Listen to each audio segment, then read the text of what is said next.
الحمد للہ الذی خلق الانسان والصلاة والسلام على عبده الذي فضله بالعلم والإعجاز والبيان وعلى سائر أهله وأصحابه صلاة قائمة على ممر الزمان اما بعد۔ امین اللہ بھائی نے سوال کیا ہے کہ ایک شخص بکریاں خرید کر دوسرے کو دیتا ہے پالنے کے لیے، آپس میں طے کرتے ہیں کہ جو بچے ہوں گے ان میں ہم آدھے آدھے شریک ہوں گے اور بکریوں کا دودھ پالنے والا استعمال کرے گا، کیا ایسا کرنا جائز ہے؟ یہ جو صورت پوچھی گئی ہے اس کو کہتے ہیں کہ جانور حصوں پر دینا۔ یہ بکریوں میں وغیرہ گایوں میں اس طرح کرتے ہیں اور اس کی مختلف صورتیں ہوتی ہیں۔ ایک صورت تو یہ ہے کہ ایک بکریاں وغیرہ خرید کر کسی کو دے دی اور کہا اس کو آپ اس کی دیکھ بھال کریں، اس کا خیال رکھیں،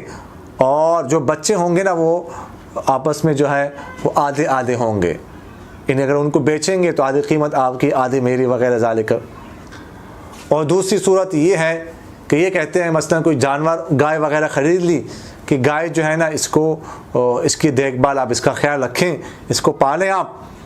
جب اس کو بیچیں گے تو اصل جو قیمت ہوگی مثلا 80,000 کے اگر خریدی ہے وہ اصل قیمت تو جو مالک ہے جس نے خریدی ہے اس کو ملے گی،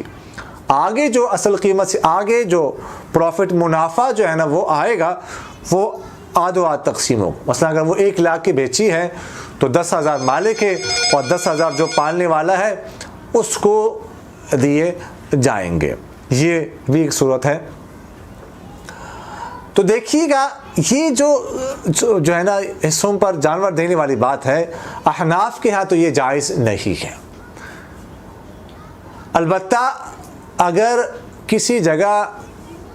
عرف عام یہی ہو کہ اس طرح جو ہے بیع کر رہے ہوں، حصوں پر جانور دیتے ہو، اس کے علاوہ کوئی اور صورت نہ ہو،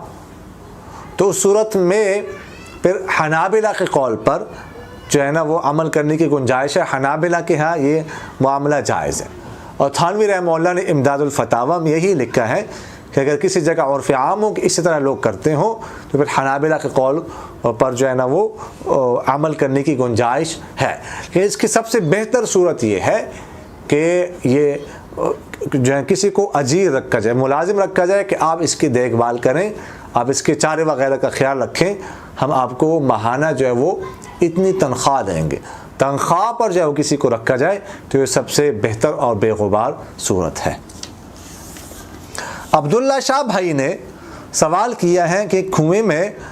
بڑا چوہا گر کر مرا ہے، اب کسی نے کہا ہے کہ 3 دن نمازوں کی قضا جو ہے وہ کرنی ہے، اس میں جمعے کا دن بھی آتا ہے، تو نماز جمعہ کی قضا 2 رکعت کریں گے یا 4 رکعتیں؟ اگر چوہا جو ہے نا وہ گر کر پھولا یا پھٹا ہو تو اس صورت میں پھر حکم تو یہی ہے کہ 3 دن نمازوں کی قضا کرنے پڑے گی۔ اب یہاں پر یہ پوچھا جا رہا ہے کہ 3 دنوں میں ایک جمعہ بھی آ رہا ہے، تو جمعے کی قضا کیسے کریں گے؟ 2 رکعتیں جو اصل جمعے کی نماز ہے یا 4 رکعتیں جو ظہر کی نماز ہے؟ تو اس کا حکم یہ ہے کہ صورت میں 4 رکعتیں جو ہے اس کی قضا جو ہے وہ کرنی پڑے گی، یعنی نماز ظہر کی قضا جو ہے وہ کرنی پڑے گی۔ جمعے کی جو ہے نا وہ قضا جو ہے وہ نہیں کر سکتے، نہ ہی جو ہے نا وہ جمعے کی قضا جو ہے وہ ہوتی ہے، تو اس لیے بعد میں جو نمازوں کی قضا کریں گے تو وہ جمعے کے بجائے جو ظہر کی نماز ہے 4 رکعتوں کی جو ہے وہ قضا کی جائے گی۔ اقول قولی ھذا استغفر اللہ لی ولکم ولسائر المسلمین فاستغفروہ انہ هو الغفور الرحیم۔